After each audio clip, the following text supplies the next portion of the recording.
pessoal! Sejam bem-vindos a mais um episódio do OncoCast, o nosso podcast feito por os extensionistas da Universidade de Pernambuco.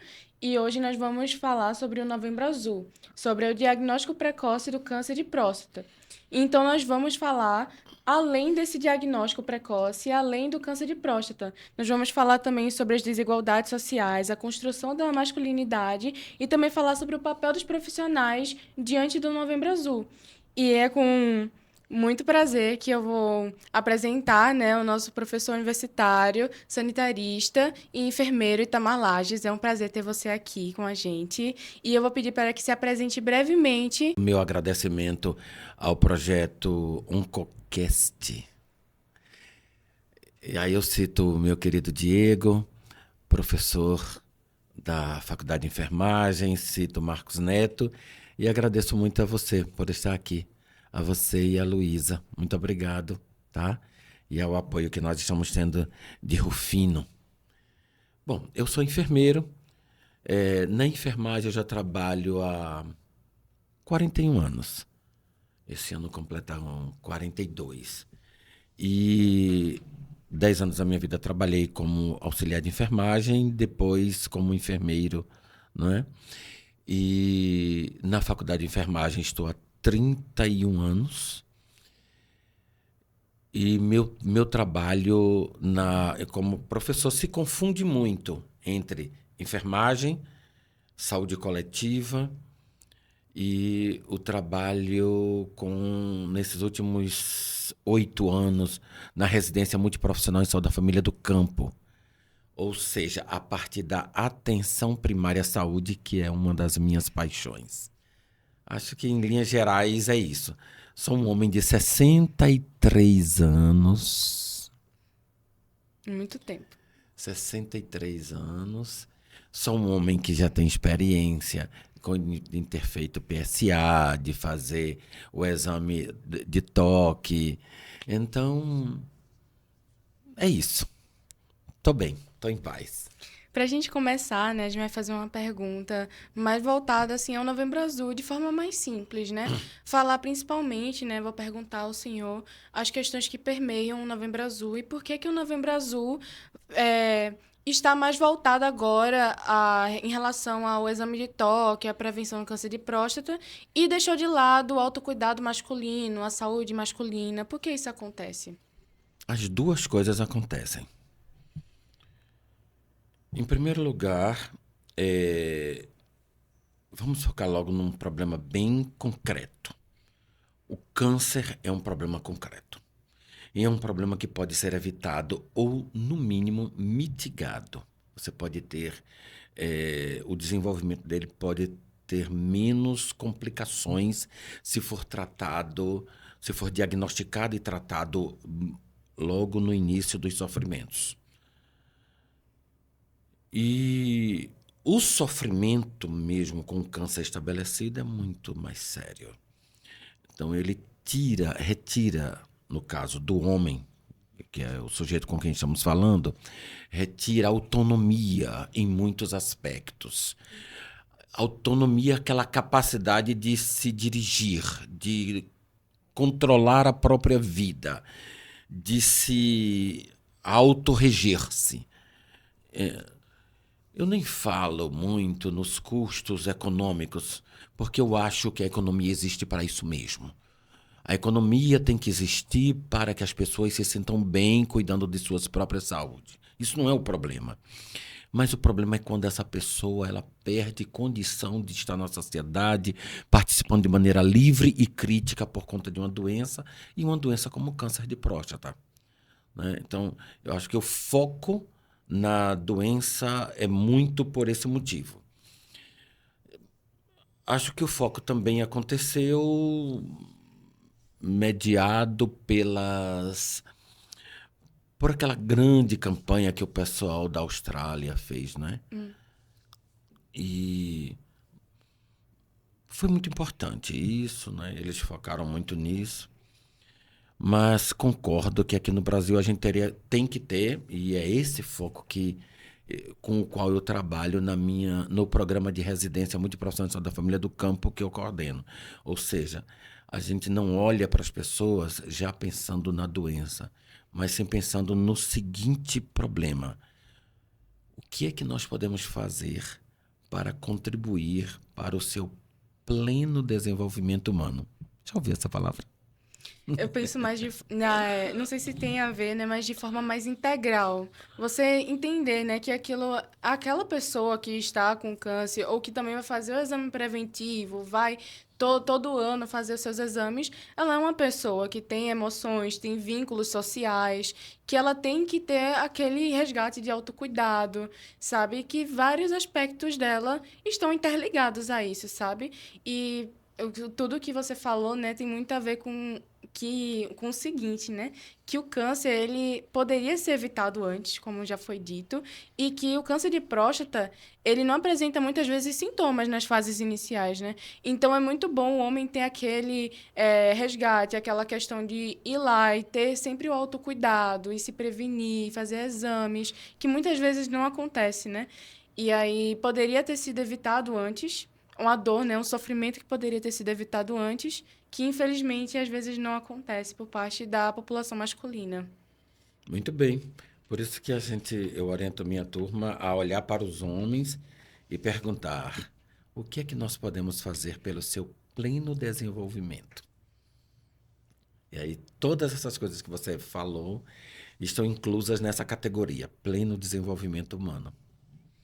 Eu queria saber do senhor também a questão de, como já foi dito, né, por você, que já fez o exame do toque retal, o exame do PSA, e eu queria que explicasse mais ou menos de forma simples qual a importância de fazer os dois em conjunto. Um exame complementa o outro. Eu sou de um tempo em que nós dizíamos aos estudantes que a clínica é o critério da verdade. Ou seja, se você sabe examinar muito bem uma pessoa, se você sabe ouvir a pessoa, se você sabe fazer as perguntas certas, você chega a um diagnóstico correto. Então, o diálogo entre o profissional de saúde, médico, enfermeiro, enfermeira, qualquer profissional, e a pessoa, gosto mais de tratar como pessoa do que como paciente, e a pessoa que está sendo atendida, ajuda muito a entender o processo. E ajuda a entender para além do sofrimento do câncer de próstata. Então, o câncer de próstata, as questões relacionadas ao câncer de próstata entram nesse diálogo e pode entrar de maneira bem objetiva. Por exemplo, aquela pergunta que pode ser chave é: quando você está fazendo xixi, o xixi interrompe várias vezes? Você sente dor ao urinar? São perguntas, claro, importantes, mas elas podem vir no bojo de questões relacionadas à saúde do homem. Se você faz isso, e hoje em dia a gente tem a tecnologia para nos ajudar a ter mais e melhor certeza, e me permita corrigir aqui uma coisa que eu disse. E hoje nós temos mais tecnologia, porque tecnologia a gente sempre teve. Sim, sim. A tecnologia é indissociável do humano. A questão é o grau de tecnologia. Então, hoje a gente tem uma tecnologia que nos ajuda a ter mais e melhor evidência para além da clínica, para além do PSA, não é? Então, tudo isso nos ajuda muito a fazer. Então, todos esses componentes juntos ajudam a definir e responder a seguinte pergunta: sim, é câncer, ele está num estágio tal e o tratamento é esse. Ou, não, neste momento não tem nenhum risco de câncer. Neste momento, a pessoa não está com nenhum sinal. Então, é muito importante fazer todos os procedimentos clínicos, o procedimento de toque, que é um procedimento clínico, e o PSA. Sim. E é importante, né, falar, principalmente porque é o que mais tem tabu em relação ao exame do toque retal, né? Que muitos homens têm medo, vergonha. E aí eu gostaria de perguntar ao senhor também a seguinte coisa, né? É mais uma questão de tabu, desinformação ou a construção social da masculinidade em relação ao toque retal? Gostei desse último aspecto que você falou, construção social. Nenhum indivíduo se constitui para além, sem as influências do meio onde ele está. O ser humano não é necessariamente um produto do meio. Ele pode se conformar ao meio ou pode resistir. Então, desde que a humanidade decidiu se organizar em classes sociais, e mais particularmente desde que a sociedade de classes decidiu ser necessariamente capitalista, ela se decidiu ser necessariamente racista. E decidiu ser necessariamente misógina. Nesse sentido, ela abandonou alguns valores humanos e questões ligadas à tranquilidade do ser. Por exemplo, a Grécia Antiga. Ela era uma sociedade de divisões sociais. As pessoas escravizadas, as mulheres, elas não participavam da política nem do espaço público. Mas ninguém precisava se identificar, por exemplo, como gay. Isso era uma coisa comum. É, Eles não tratavam isso de maneira natural, mas também não tratava como coisa anormal. sim. Quem nos ensina isso, inclusive, é um teórico muito importante chamado Michel Foucault. Desde quando a humanidade precisou que algumas pessoas se identificassem como LGBT, por exemplo? E na condição. E o gay é que poderia, por exemplo, sofrer. Eu digo sofrer porque na visão machista é isso. Algum tipo de penetração anal. Mesmo que fosse para um tratamento clínico. Então, É. a sociedade trouxe isso, junto com o modo de ser de produção das riquezas a partir do capital. Então, a vergonha, o medo e todos esses outros elementos estão ligados a essa sociedade, a esses comportamentos sociais. E também está ligado ao fato da, do medo de perder a autonomia. A pessoa diz assim, tá, eu vou e chegar lá, e se o médico descobrir mesmo? E se a médica descobrir mesmo que eu estou com câncer? Então eu É. vou ficar adoecido. Não, não, não é melhor eu não saber. É melhor não saber, então, às vezes acontece, a pessoa adoece e poderia ter descoberto antes. É uma coisa que foi dito no podcast passado, né? Eu acho que foi por Maria Paula e a outra menina que gravou, Calife. E aí ela até falou que ela faz os exames continuamente, né? Ela faz os exames preventivos e as pessoas diziam, insistiam em dizer que ela estava procurando doença onde não tinha por fazer exames de prevenção e tudo mais. E isso permeia muito durante a saúde masculina, sabe? O autocuidado masculino. Os homens deixam muitas vezes de procurar cuidado, procurar ter o cuidado, né, consigo mesmo, por coisas que poderiam, sabe, questão de construção, de vergonha mesmo, de medo. E você falou uma coisa muito importante, né? Questão do racismo, que existe bastante um racismo estrutural ainda no Brasil, que é fruto, né, da colonização, fruto da questão mesmo da invasão europeia que veio para cá. E isso permeia também no câncer. O câncer de próstata, ele afeta mais os homens negros. Os homens negros estão no grupo de risco. E eu gostaria de saber, principalmente, como é essa questão do racismo estrutural, como os profissionais de saúde poderiam melhorar em relação a isso, nesse acolhimento das pessoas negras, das pessoas que são mais afetadas, sabe, nesse grupo de risco. É também importante dizer, quando um homem simples, no seu nível de escolarização e cultural, ele diz a um médico ou a uma médica, você está procurando em mim uma doença que não existe, ele está com medo também de ficar à margem do trabalho. Ele está com medo de ficar à margem da sua condição de prover para si e para sua família algumas coisas. Porque nós estamos numa sociedade excludente. Deixa eu lhe dizer uma coisa, por exemplo. Um certo teórico muito importante, há muito tempo atrás, Karl Marx, ele disse que quando a tecnologia fosse cada vez mais se desenvolvendo, ela deveria surgir para melhorar a condição dos humanos serem humanos. Deixa eu te dar um exemplo agora, concreto.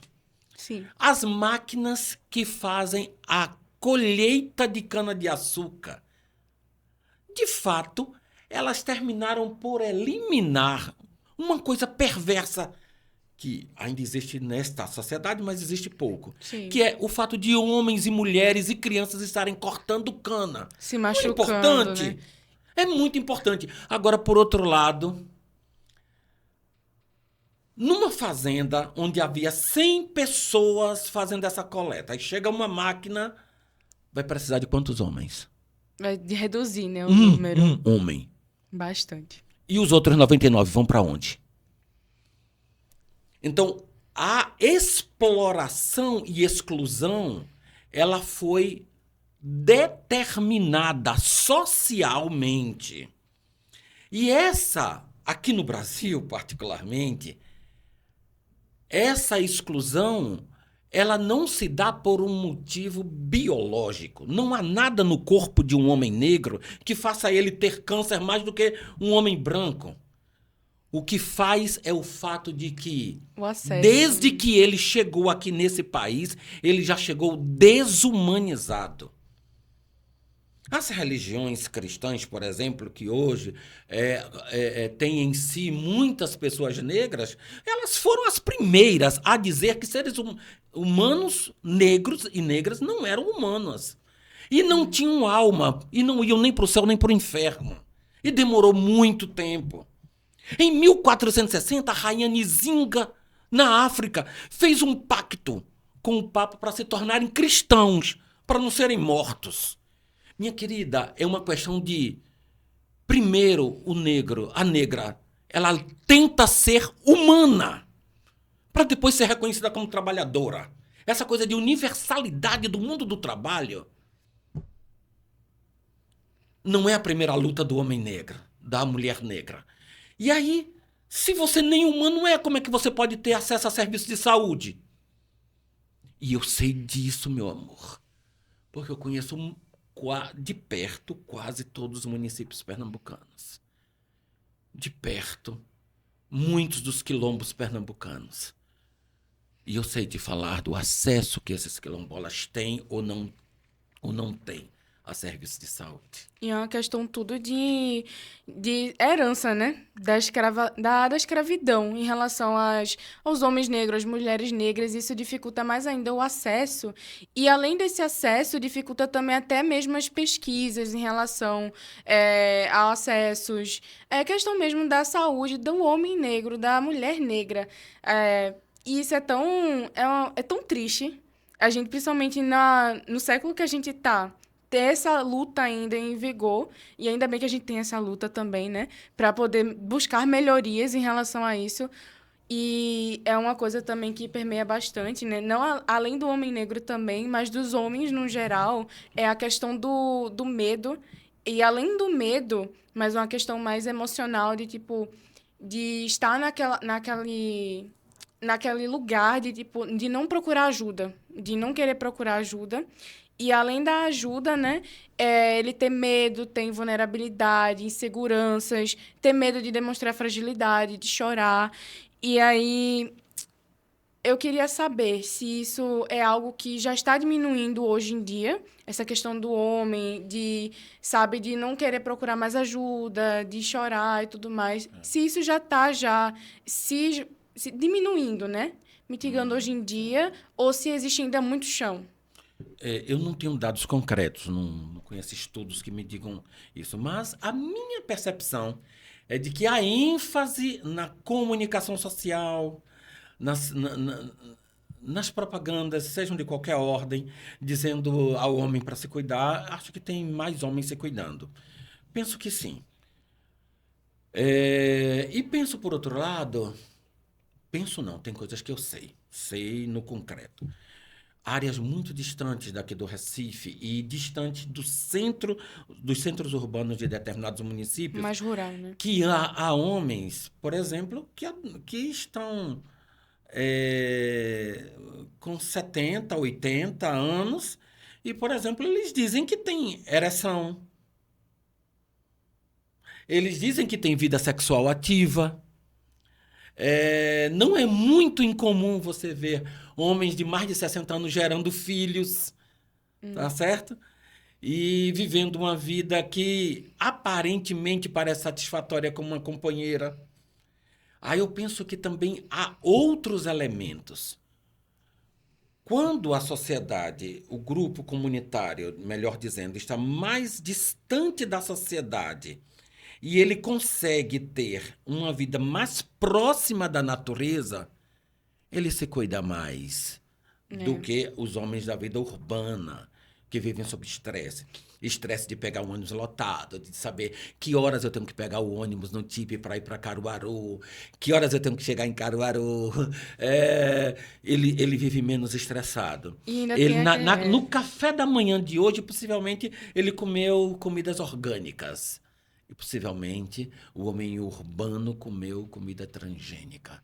E ainda tem a questão também do ambiente, como o ambiente estressa, né? A poluição. E aí tudo isso, sabe? Essa vida corrida e tudo mais acaba afetando mais a saúde do homem. E mais em relação também à masculinidade tradicional, eu gostaria de perguntar como isso impacta na saúde emocional masculina, essa saúde tradicional, esse pensamento tradicional. O pensamento sobre... Como a masculinidade tradicional, o pensamento do homem, de sempre estar rígido e tudo Sim, certo, mais, em entendi. relação ao emocional masculino. Certo, porque a palavra masculinidade ela tem um bojo bem amplo, né? Sim. Que me faz pensar a masculinidade tradicional indígena. Eu acho ela perfeita. Tem um âmbito totalmente diferente do masculino, assim, Você já teve, urbano. quem já esteve no Xingu, por exemplo, naquelas áreas que são bem afastadas, em que as pessoas não querem contato com essa civilização, é um outro tipo de masculinidade. Não é? Não é? Em vários espaços há esse tipo de masculinidade. Como a gente já falou anteriormente, modelos de... E aí você usou a palavra rigidez e outras palavras assim. Me permita ir direto ao assunto. Não sei se é Sim. bem isso que você está perguntando. Para além do câncer e de qualquer outro problema, nesta sociedade, principalmente as sociedades urbanas, não é? Os homens, em maior quantidade, eles são violentadores. Eles são agressores. São eles que abusam, e abusam inclusive de crianças. São eles os que mais matam. Então, eu estou falando agora do machismo. O machismo como aquele elemento cultural.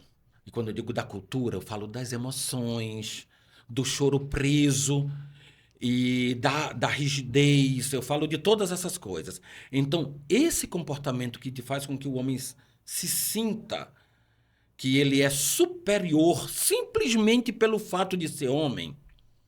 Então, isso é o que a gente chama de supremacia do macho. E isso mata. Mata as pessoas que possam ser atacadas por esse homem, me mata também esse homem. Porque ao ser extremamente rígido, ele não é empático. Por exemplo, ele sofre muito com o fato de ele estar sob uma sanção jurídica.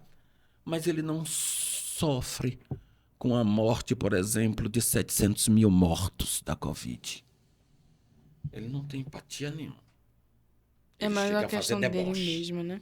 Entendeu? Então, é esse tipo de machismo. E essas pessoas ainda dizem assim. Sabe? Pessoas desse tipo ainda dizem assim. Ah, isso não aconteceria comigo. Porque eu sou perfeito, meu corpo está perfeito. Então, o machismo dessa pessoa mata outras pessoas e mata a ela mesma. No caso, mata o homem. É. Em relação ao câncer de próstata, isso é algo que é muito recorrente. Às vezes de acontecer, de recorrer, acontecer uma metástase, né? Do câncer se espalhar para outros órgãos, justamente por essa reclusa mesmo, desse medo do homem e um machismo, né? Uma masculinidade tóxica que afeta ele mesmo e acaba trazendo doença, né, para ele mesmo, né? Acaba causando sofrimento dele. E em relação mais aos profissionais de saúde, em relação ao âmbito do câncer de próstata, né? Eu gostaria de perguntar como esses profissionais de saúde podem fazer o papel deles em relação ao homem, como ele poderia melhorar esse atendimento, né? O homem que está procurando a prevenção do câncer de próstata, um tratamento e tudo mais, porque muitos homens às vezes se queixam, né? De não se sentirem acolhidos, de ter vergonha na hora de fazer o exame e tudo mais. Como eles poderiam melhorar esses profissionais? Eu sou um profissional especificamente de atenção primária, né? Amo a atenção primária. Embora tenha tido muita experiência em atenção hospitalar.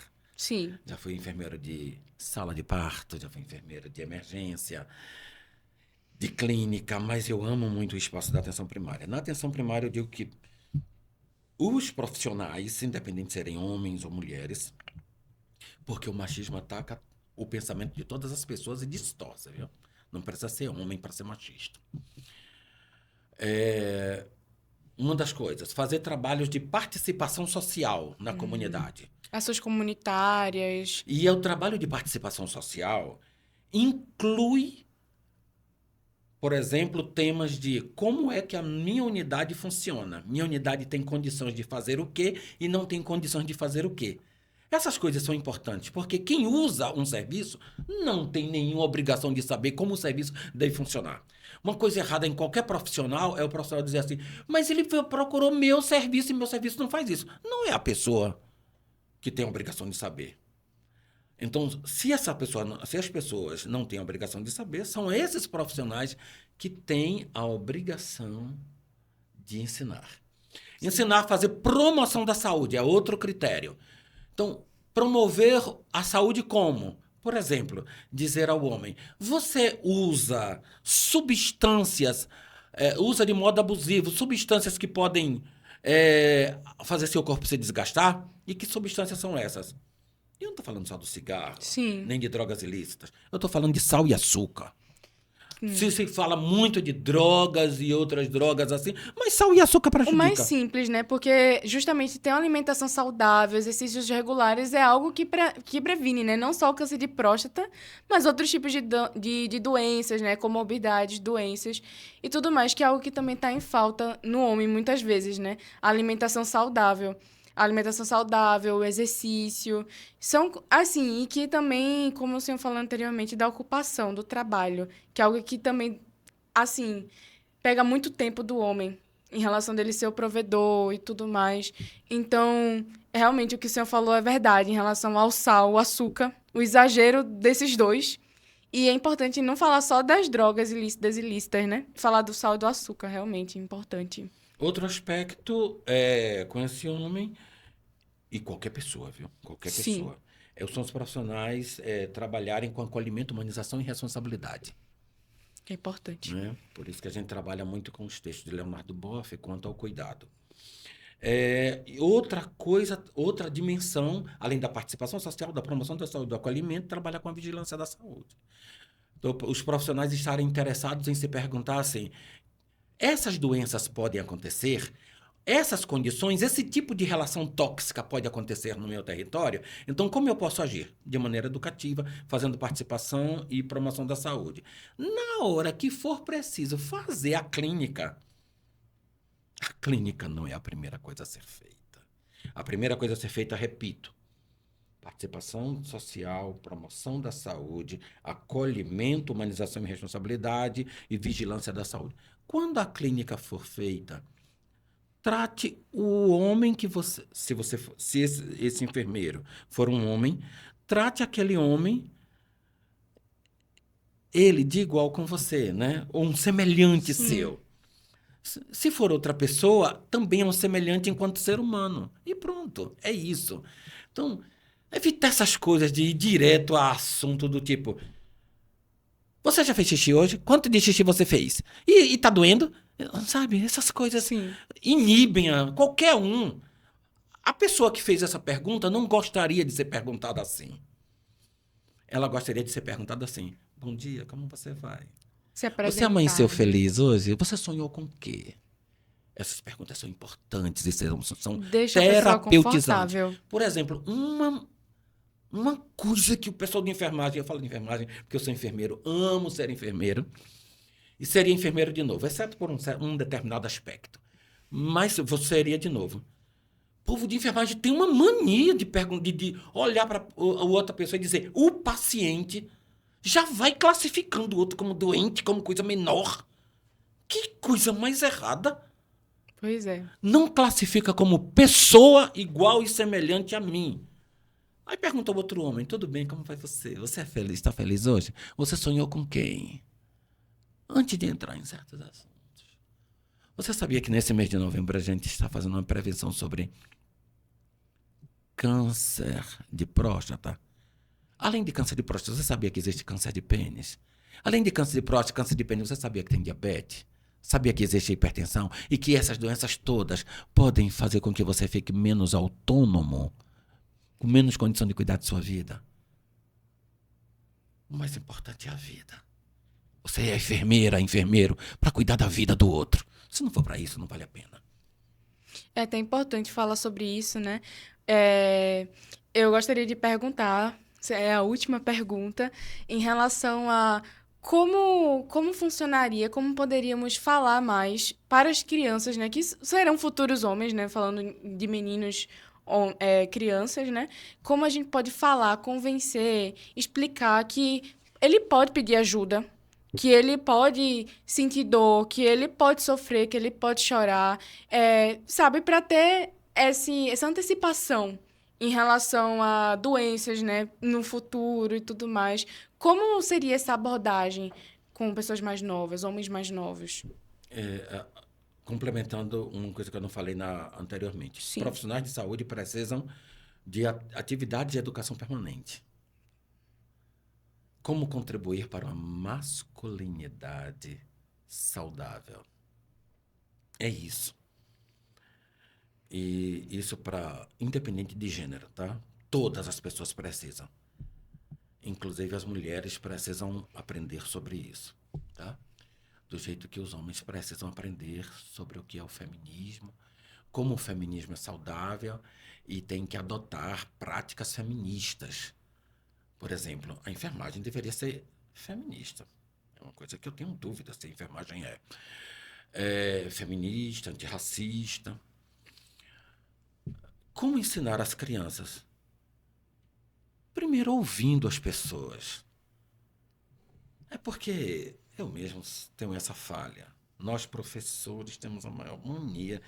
A gente entra na sala, já vai dizendo um monte aos estudantes: o assunto de hoje é esse, blá, blá, blá, blá, e fala. Alguém tem dúvida? Não? Tá, terminou. Aí o estudante de enfermagem acha que ser educador é ser isso. Você não faz uma roda de diálogo para perguntar às pessoas: bom dia, tudo bem? Como vai você? Quem está feliz hoje? Ah, tá triste por quê? Hoje eu queria falar sobre, porque a gente está fazendo uma campanha sobre isso, sobre câncer de próstata. Quem aqui já conheceu alguém sobre câncer de próstata? Primeiro você dá a palavra ao outro.